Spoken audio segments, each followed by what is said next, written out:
Hello and welcome back to the Arcane Forge. My name's Josh, and I thought today what we would do, slightly different from usual, is have a Q&A. Because the channel's changed a lot over the many years that we've been doing this now. It's been something like 2-3 years, maybe, something like that.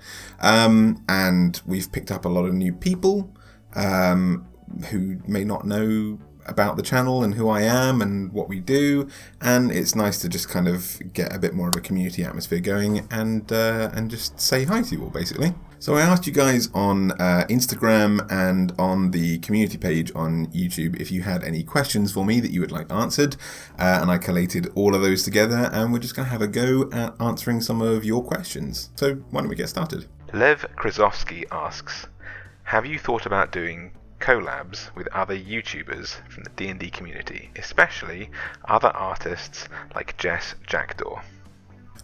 So yeah, actually, I think that's something that I really want to do a bit more of this year. I've never really done a collab before, but there are a lot of really awesome YouTubers that I want to work with. And I think I'm going to start reaching out this year and see if there's something that we can do. It's hard finding things that are like very compatible or will work for both channels, but Jess Jackdaw is definitely a person that I think there's like enough similarity between the kinds of things that we do. She's an absolutely amazing artist, so it would be great to work with her. I'd really like to do that. So let me know down below what you think we could make together. That'd be really cool. Yeah. Jacob Barkseek asks, is there a possibility of you doing a tutorial or an exploration of your drawing process? Yeah, definitely. So I did a live stream at the beginning of the pandemic, which was kind of like a drawing tutorial type thing. I definitely like the idea of it. There's a lot of people who have asked for like how to draw guides and stuff. I'd be really up for it. It's difficult to do because like drawing at this point is a very second nature thing, and trying to deconstruct it I find relatively difficult, but I really want to do it because you guys ask about it a lot and I would like to help, and it seems like something that could be a lot of fun, maybe through live streams more often, so that I can keep checking with you like if we're hitting the right notes, if we're hitting the stuff that you want to hear about. Yeah, I would like to do some videos about that kind of thing. Apocalyptic Moth asks, what's your favourite new subclass from Tasha's Cauldron of Everything and why? So I have a few of them. I really like the wizard subclass, the scribe. I think that's kind of a really nice cap for wizards. I think having subclasses for all of the spellcasting schools is really great if you want to be a master of something specific and still branch out, and the scribe being something that lets you be a kind of jack of all trades seems the most wizardy. It seems like the most like fitting the class fantasy, if that makes sense. So I really like that that's an available option to be able to toy with and experiment with spells. I would maybe have liked to seen some kind of mechanic about inventing your own spells, but then I like to do that anyway in my campaigns, so you know. Barbarian is probably my favourite class, and I really, really love the Beast Barbarian. I'm not a huge fan of the flavour of it, because I tend to avoid kind of like playing druids and kind of natural world classes, mostly because I run a steampunk campaign and that kind of thing is generally sidelined a bit more. I was actually writing a subclass that was very, very similar to that, and having an official Wizards of the Coast version that is also just like fun to play is really great. And otherwise, the kind of powers that I wish I could have kind of thing, the classes that I always gravitate towards in all role-playing games are the kind of psionic and telekinetic ones. So having the kind of fighter with some Jedi-like psychic powers and telekinetic abilities and things like that being in the game, I really appreciate. So I think that's probably like my favourite, although I've not done much reading on it yet. So tentatively, in concept, that's my favourite. Ren Broderick asks, what are your biggest fictional inspirations for D&D? Like characters, monster drawing, and DMing, and so forth. Yeah, I do a lot of H.P. Lovecraft adjacent stuff. I like my kind of creepy horror, and I like kind of inescapable horror. I like very grotesque descriptions of monsters. Because I like to separate monsters that my players can encounter and talk with and maybe like de-escalate a confrontation with. When there's a monster that they really can't do that with, I like to hammer home descriptions of my creatures being monsters. Like they're not a beast, they're not an animal that you can tame, they're not a person that you can talk to. I like my creatures to be like alien and just like, you know, the kind of visceral reaction that you have when you're watching John Carpenter's The Thing. Like, there's no reasoning with that. You know, even like the Terminator, like the whole tagline is, you know, it can't be reasoned with, it can't be bargained with, but it still looks like Arnold Schwarzenegger. You know, you still might be convinced that you can have a conversation with that creature.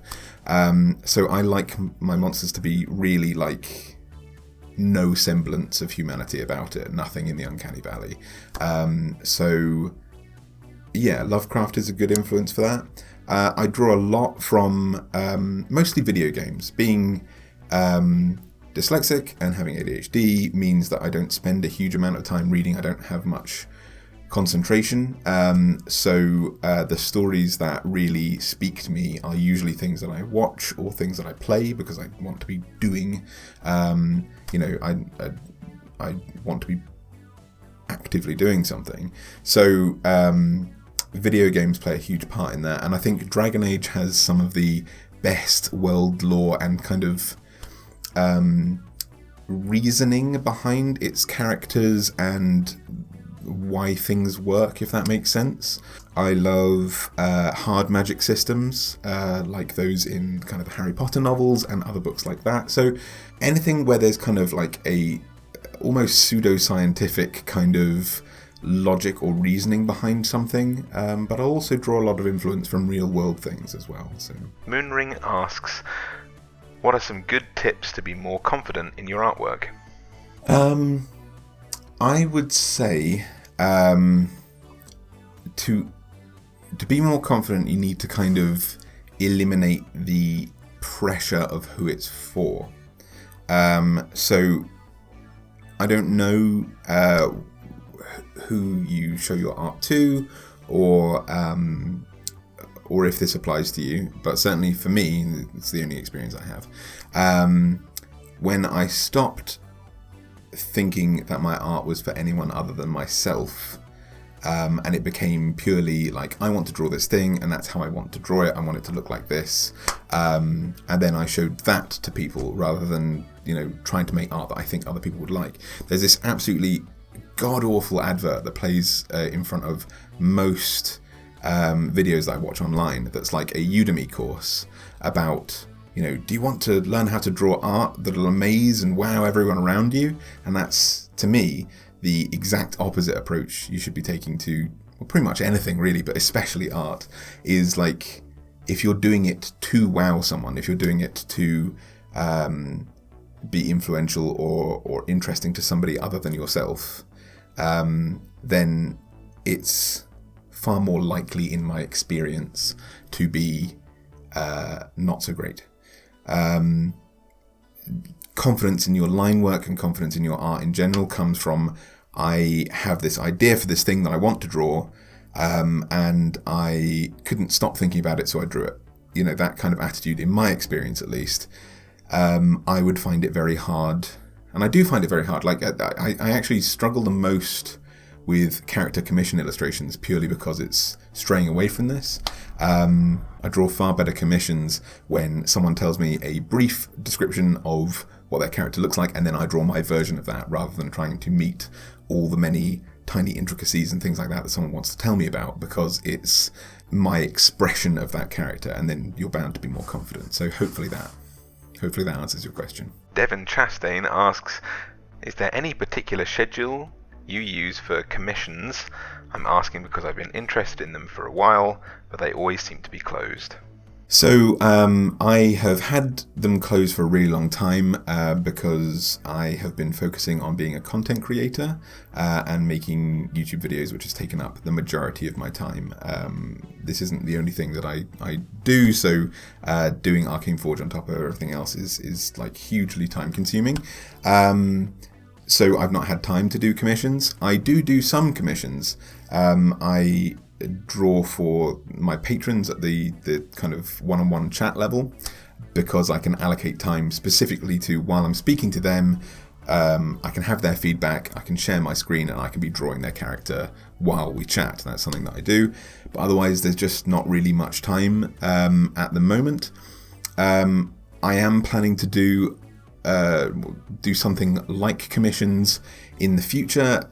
For my patrons, I'm planning to, and I've not kind of finalized this yet, but I'll release a video when I'm super sure of like ironing out the details, because I don't want to promise anything that I can't deliver.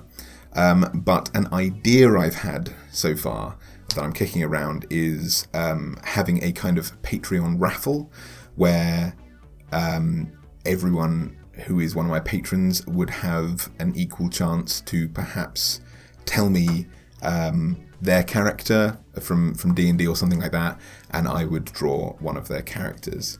So if that sounds good to you, keep an eye out for a video where I'll explain more about that. I really love the idea of it because I like drawing people's characters, but I want to make sure that I can definitely do that before I start taking commissions again. But thank you for your interest. Apocalyptic Moth asks, what is your favourite monster from a previous edition that's not yet been made into 5th edition? I can't remember the name of it now, actually. I think it's called a roving mauler. That is like a lion's head. Like you see this illustration all over the place in as pub logos and things like that in the UK. It's like a lion's head with a bunch of lion feet attached, like a sun kind of as its mane, and it's just like a wheel that rolls towards people and bites them, and it's so weird, it's so bizarre. I just think that's one of those ones like a gelatinous cube, and like a bunch of these other ones that's just like there are ancient myths and stuff related to things like this, and they're just so strange and original. So yeah, that kind of thing. I think the odd ones. I'm not so interested in monsters with these huge power levels, these kind of like epic creatures with all the power, like so much destructive potential. I'm more interested in the weird, fun encounters that seem like, I know, you'd never see anything like that in the real world. I love all that stuff. So I hope that answers your question. Apocalyptic Moth also asks, where do you see yourself and this channel in 5 years' time? So my hope is that the channel will grow and reach 100,000. That's my kind of dream for the channel, is to reach 100,000 subscribers. Would be really wonderful. It's really hard to answer because like YouTube as a platform is not super great. I really like the community that we've got here, and I like the content that I produce. I like the people that I've had a chance to talk to, and the stuff that I've learned, and yeah, the work that I've been able to do. YouTube, though, if there was an alternative that other people, like that people would actually go to, because there's like Vimeo and all these other kind of platforms, but no one uses them, basically. So if there was a similar platform, I would be using that instead, like any alternative, basically. Because the way that ad revenue works in this, you get paid so little. I think we worked out that I was getting paid something like £13 per video, which is, I worked out for the amount of work that goes into each video is about 50p per hour, or about 72 cents per hour. spent working on it, and it is what I do for the majority of my time as well. So it's very hard to justify doing this without just going bankrupt. So anything that would seem like I'm not kind of throwing my time and life away to pursue my passions would be fantastic. Yeah, I'm looking into other alternatives this year, basically, to fund and continue letting this channel be a thing, because this is what I want to do. I just need to find ways of letting me continue to do it, basically. So in an ideal world, I see the channel growing. I don't know that I like that there's something that I'm missing out on. Like, I don't see this channel as like a springboard to being a voice actor or being a radio presenter or a TV presenter or anything like that. Like, this is what I want to do. I want to make art, and I want to talk about monsters, and I want to meet you guys. I would like to maybe release some artworks and some books and start selling products and things that I'm really confident in. I don't want to just make merch that is like has my face on it or anything like that. I would like to make products that I would like to buy, basically. Products that I would use in my campaigns or for my players or gift people. So that's probably something I'm going to spend a bit more time focusing on. Truth be told, when the channel started getting traction, I stopped really thinking about where I wanted the channel to go, because this is what I've always wanted to do. And I just want to grow it, basically. So I think this year is a year where I'm going to try and think about that question in quite a lot of depth, and hopefully by the end of the year I'll have a better answer for you. So that's about it, unfortunately, but I hope that begins to answer your question. DM Enterez asks, you can cast one spell per day of any level. What would you cast and why? So there's been some really awesome things that I've seen online about like really practical applications, like people saying thaumaturgy because or prestidigitation, because that's a really useful, I mean, it's a cantrip, but it's a really useful ability because, you never have to do laundry again. You can just, your clothes are instantly clean. Or similarly, if you're having an argument with someone and you fancy being really petty, you can just soil their clothes for them. It's hard to keep the high ground if you've soiled your clothes. That kind of thing. I think one of the most funny, I don't want to do anyone harm, but like the practical applications of vicious mockery, like insulting someone and them actually taking harm from it, would be really fun. Although I don't actually want to do anyone harm, just so you know. I think telekinesis would be fantastic as a very, very high level spell. I think all the kind of like transmutation spells and things would be really interesting. Although, what am I talking about? Like, speak with animals. Speak with animals. Why wouldn't you take that? That would be the most amazing thing. You'd just instantly be able to... I'm getting a shaking head from my wife. What would you take? No, just if you could talk to Myrtle, she'd just be feed me, feed me, feed me, feed me, feed me, feed me. It'd drive you insane. That's true. Yeah. You don't want to know what Myrtle's saying. I know, but you have to cast it, so you wouldn't be constantly bothered by it. Okay. So you'd have to to let her know that when we go out, that we are coming back and that everything's going to be fine and that she'll always be looked after, rather than like the sadness of like a dog thinking that you're never going to come home, even though you always do. That would just be really, really lovely. So I think that's probably it. What about you? What would you pick? DM Enterez also asks, have I ever hand-drawn a map? And if so, what's the most beautiful map that I've ever created and liked? I create a lot of hand-drawn maps, actually. I did one for my kind of like main campaign world. There's like a campaign world that I set a lot of my campaigns on, because I've thought through like every single like nation on it and their political relations and all this kind of cultural stuff. So I started off hand drawing my map of that world, and I've updated it since using Incarnate, but that was like the first one, and then throughout my first campaign that I DM'd, I hand drew a lot of the kind of like regional maps of certain areas. I actually did a lot of them for, like, I ran a sci-fi campaign at one point. I converted like the rules of 5e into a sci-fi campaign that was very in the neighborhood of Mass Effect, I guess. And I drew a lot of the planets, at least from like one perspective. What about you? How elaborate or simple have you gone with your maps, and have you... Aldrin asks, should the YouTube site collapse?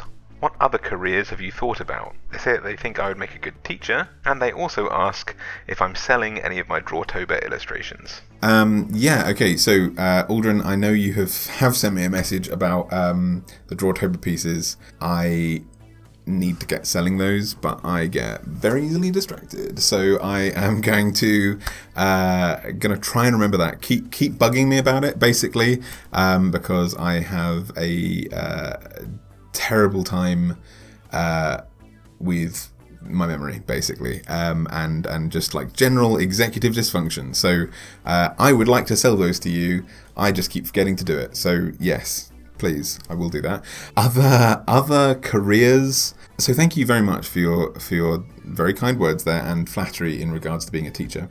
My older brother is an art teacher, and while I appreciate the sentiment, I can't imagine a job that I probably could, but I would really dislike that job. I like sharing knowledge that I have with people. I like sharing my passions with people. I really don't like being anyone's boss, and I really don't like assuming authority over a group of people.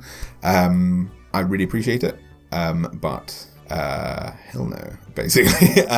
In terms of other things that I would do if YouTube collapsed, I think I would go into sort of probably trying to do voice acting, trying to like read audiobooks, maybe. I would probably try and focus on being an illustrator first. But I think trying to be a full-time illustrator would be something that I would very seriously consider. Filibuster Frog is a really, really good example. If you find them on, I'm not sure if they're actually on Instagram, on Tumblr and on Patreon certainly, have a very similar approach to how I approach my videos, but purely from an artistic perspective. But yeah, trying to be a full-time illustrator I think is probably what I'd be most comfortable with, but without YouTube to kind of publicize that is what I'm doing, I think it would be difficult to get your feet off the ground. So that's what I'd like to do. Whether or not it would work, we'll see. Goop603 asks, how do you describe monsters and NPCs when your players first encounter them? And do you have a shorthand way of describing them for later encounters? So I think one of the really important things with descriptions as a DM, not just of monsters, but I do this for environments, is to kind of count down through all of the senses. If you're in a darkened room, start with everything except for sight. And then if you're in a bright room, start with sight and go through the other senses there. I particularly like the whole darkened room thing to build up suspense of a large monster, we'll say, to talk about the noises that they make. Imagine what that kind of creature would sound like, and is it low to the ground? Is it in an echoing chamber? Does it sound like there's multiple skittering creatures? Does it sound like there's great gurgling breaths and so on? Does it have a fragrance? Is it a sewer troll? Does it stink to the lower pits of Avernus? Is there dazzling light coming off of it? And what do your players feel? It's hard to tell players what they would feel emotionally and psychologically, but if there is an impending sense of dread, if a creature gives off an aura of evil, does it feel cold? Does their blood run cold? Are they an elemental? Do they get the smell of freshly cut grass when an earth elemental is nearby? That kind of thing. That's the shortest I can make that answer without going into a whole video, but maybe I will make a whole video about that. That's a really awesome question. Thank you so much for asking. Terentius Moonborn asks, what's your top 3 favourite classes? Okay, top 3 favourite classes. I can make this real simple, actually. The class that I like to play the most is the Barbarian, because it's really simple. It's second nature. You get large damage numbers and you feel like you're really contributing. You can get right into the thick of combat. You can get right into the adventure and fulfill a lot of different roles, while simultaneously, because it's so simple, you can focus a lot on the role-playing and emotions and story of your character. You don't have to worry about keeping too many things in your head. In terms of characters that I think best fit the game, and I don't think I utilize this particularly well, but love in general. I feel like, I don't know why, but I feel like the wizard is the main character. I feel like that's the main character of the game. I feel like that is probably the most versatile and interesting class in the whole game, because you could easily play 100 campaigns each time playing a wizard, and they would be totally different in the way you play them and their character. So I really love the wizard. And in terms of the most innovative and interesting design, I feel like the warlock is very versatile. It's kind of like a shorthand version. If the wizard is a pint, then the warlock is a shot. And getting to be very creative, and that kind of same punchiness that the barbarian has, that same kind of shorthand. You have so few spells that you don't need to remember too many things, but you still get to be a really fun spellcaster, and I've not seen that kind of class in many games, certainly not done to that level of polish. I think that's a really fun class. So those 3 would be my top 3. DM Enterez asks, what has been the dumbest decision that I've ever made at the D&D table? Dumbest decision I've ever made at the D&D table. So there's the dumbest decision I've ever made as a DM is different from the one that I would made at the D&D table, because a homebrew species that I invented for my sci-fi game, which was the Sentient Ooze, was the dumbest decision I've made as a DM, because it just did so much hideous corrosive damage, and I had a player who picked Monk, and that was just, combat was then irrelevant. I think the dumbest decision that I've made at the table itself, though, was I granted someone a wish who wished for a magic item. And this magic item was a suit of power armor in my steampunk world, and they wrote their wish very specifically, and I granted it to them. Rules as written, the wish was a reward for doing a really hard quest, so I didn't want to screw with the wish too much, and it made them so unbearably powerful that it completely destabilized the campaign, and made combat for me as a DM seem boring. And as someone with ADHD, if something's not interesting, it's infuriating. So that's probably the worst decision I've made as a DM at the table. Thank you for asking. Moonring asks, what's your favourite bit of D&D lore? I think my favourite bit of canonical D&D lore has to relate to elves. Elves are my favourite player species. And I don't really use much that's canon in my campaigns. I homebrew everything. So I tend not to pay too much attention to like the Forgotten Realms lore or all this kind of stuff. It's just, it doesn't interest me because I want to make all my own stuff. That's why I play D&D. That said, elves and their immortality or very long lives has always fascinated me. And D&D's version of elves being sections of a god, kind of. In D&D lore, the elves exist because a god called Corellon was cut, and where their blood struck the ground, elves grew. And the idea of an accidental creation of a species who know that this god exists and it's, they're a part of it. They're a part of this god. I really love. I have sort of altered that fairly significantly, but placed the same premise in my own campaign, kind of. But the idea of, like, they know they were created. They have long enough lives and have documented that to know. They know they were an accident. That this god, doesn't feel like it owes them anything. And whether or not they choose to worship it is a really interesting concept. So, like, to know that there are gods and that you are either part of that god or created by that god, and whether or not you worship it is a really wonderful conundrum, and I think that makes elves very versatile. Elves not being humans with pointy ears always interests me. I love the idea of something alien coming out of being elves. So that's my favourite bit of lore from canon D&D. Terentius Moonborn asks, can we learn more about your homemade world, such as general lore, or perhaps fun stories that have occurred there? 100%. This is one of the most requested things that I get, and I am going to be making videos on my own world. I don't think I'm going to be putting that up for everyone because it's so niche.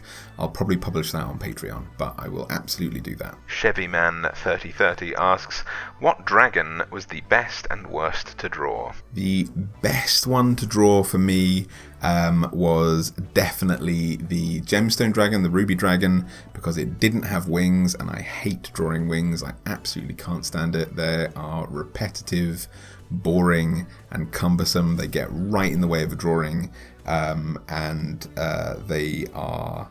I hate wings. I hate wings so much. So yeah, that was the best one for me. A wingless dragon, great. The most frustrating one is a toss-up between Tiamat and Bahamut. Bahamut is the dragon I have drawn most because I had to do so many versions and none of them looked right, and I hate doing the same thing twice, and Tiamat having so many intricate little heads and bits that weave in and out of certain things, that took a really long time, and is one of the largest drawings I've ever done, so that was very frustrating. But thanks for asking. DM Enterez asks, you've cast the Awaken spell on your dog. What are its first words? Feed me. Feed me. That's all she would say. She's constantly food motivated, aren't you? So I think largely it would be the same. There'd just be a lot of snoring and a lot of asking for food, don't you? Yeah, I think so. Nikolay Zanoga asks, how do you run your games, and what's your normal DM style? How do I run my games? I run my games digitally. At the moment, I prefer to run it in person, but obviously we're in quarantine, so I haven't been able to do that this year, and I've come to really like doing it digitally. I will continue to do it in person, though, when everyone's vaccinated. Yeah, my DM style is a more serious narrative campaign, not really dungeon crawly. Lots and lots of puzzles, lots and lots of lore, a lot of horror, adventure, turmoil, lore and story, basically. 895 Ace asks, what are your top 3 beverages while you either work or relax?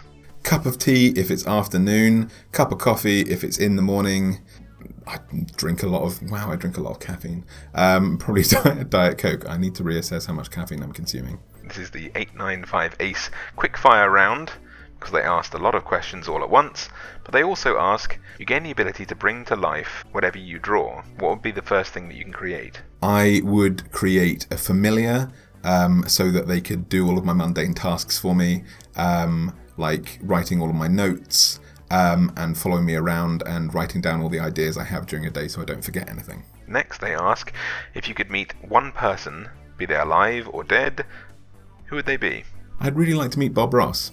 I'd like to know if he was as nice in person as he seemed, and he's been a huge inspiration and a really lovely guy, so I'd like to thank him. They also ask, if you could have any D&D monster as a pet, what would it be and why? No, I think something that, like, gelatinous cube would be great because, all the, shavings and rubbish and all this kind of stuff that you produce throughout a day, you can just throw out the cube, dissolved, gone.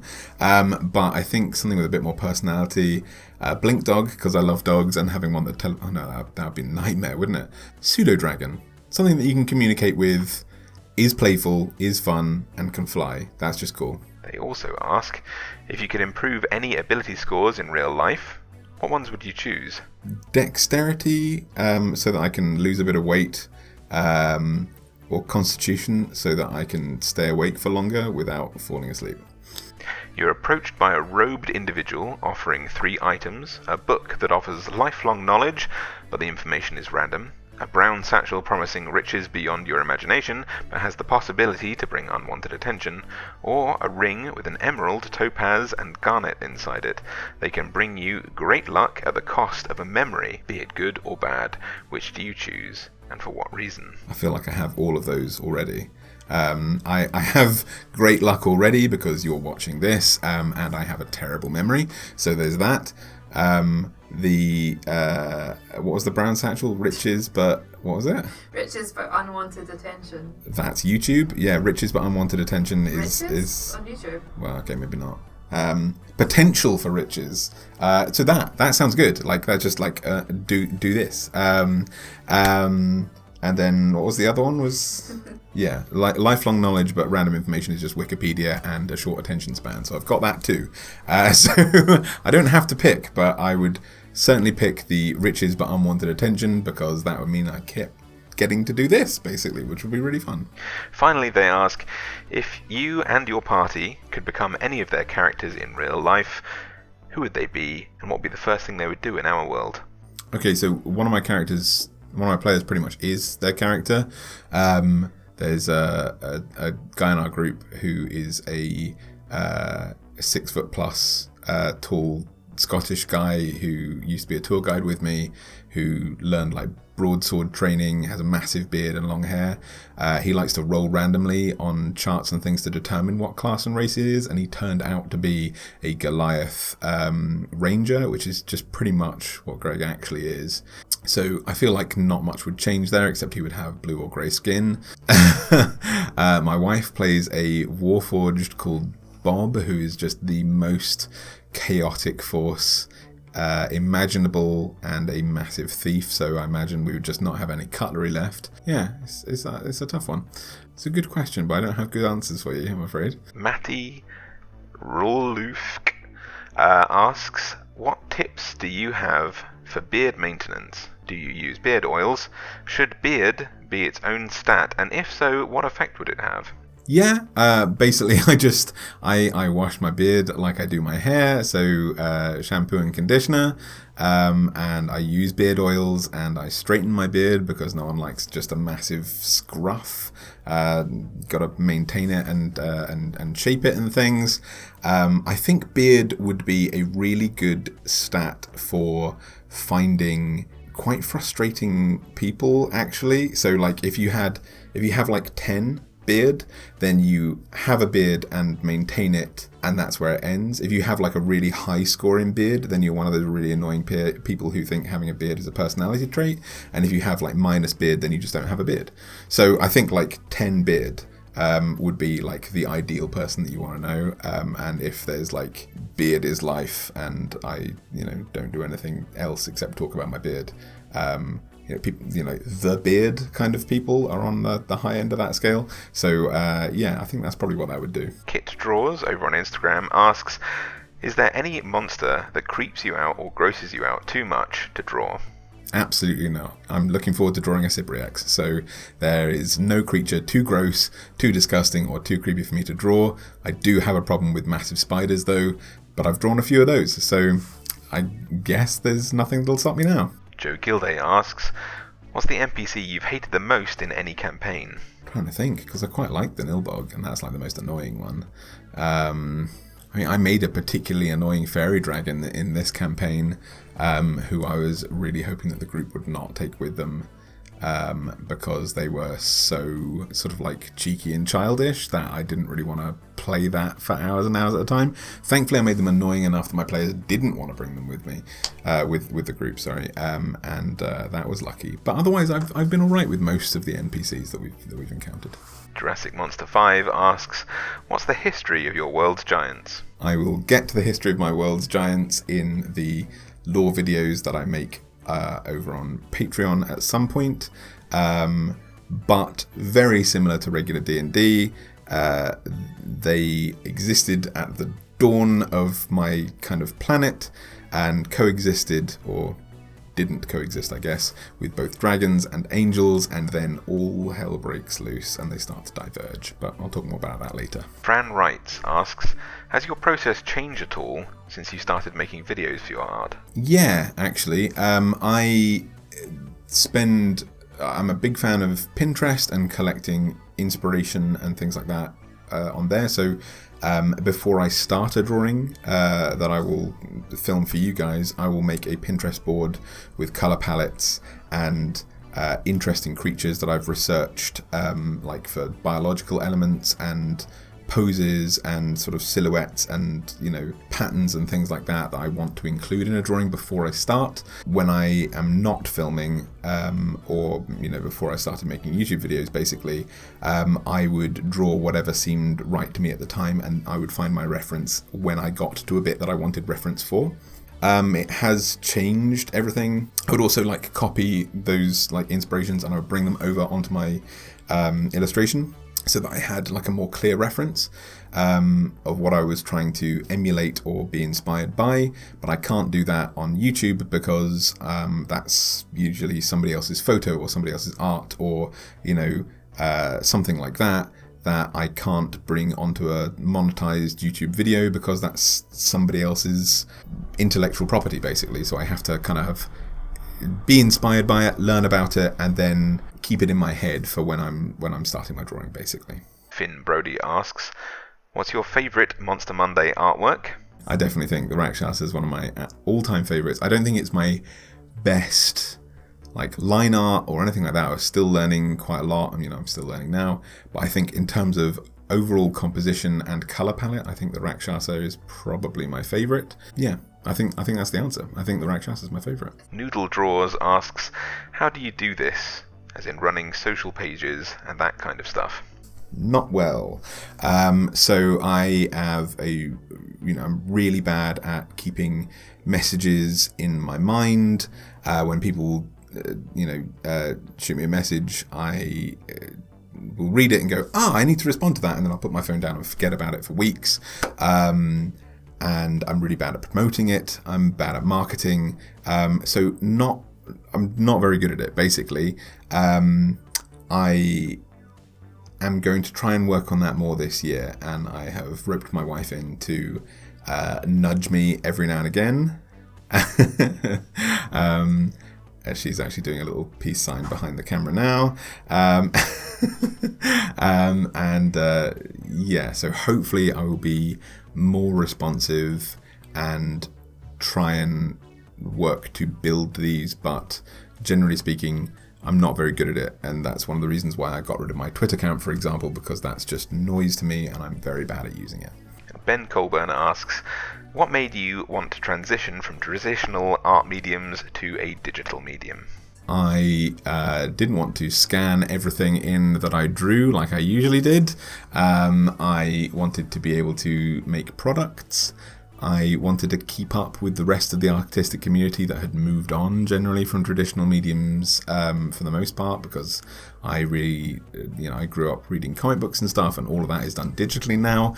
And I wanted to feel a bit more professional. I've since learned that you don't have to, but also it's really good because you can have multiple layers that you can build on top of, and rather than having to rub out your pencil lines from where you sketched and inked over the top of, which is what I used to do, you can just hide that sketch layer. Super useful. So yeah, there's a lot of utility in doing Photoshop and digital drawing. Thank you so much for joining me for this Q&A. Let me know down below if you'd like to see more of these kind of things. And if you do, then make sure to leave a question, and I'll try and do another Q&A video and answer more of your questions. But I hope you enjoyed this, and I look forward to seeing you for my next video, which is very likely to be a Monster Monday. And yeah, thank you so much for being a part of the community and for asking all these wonderful questions. I hope I answered them, and yeah, see you later. Bye!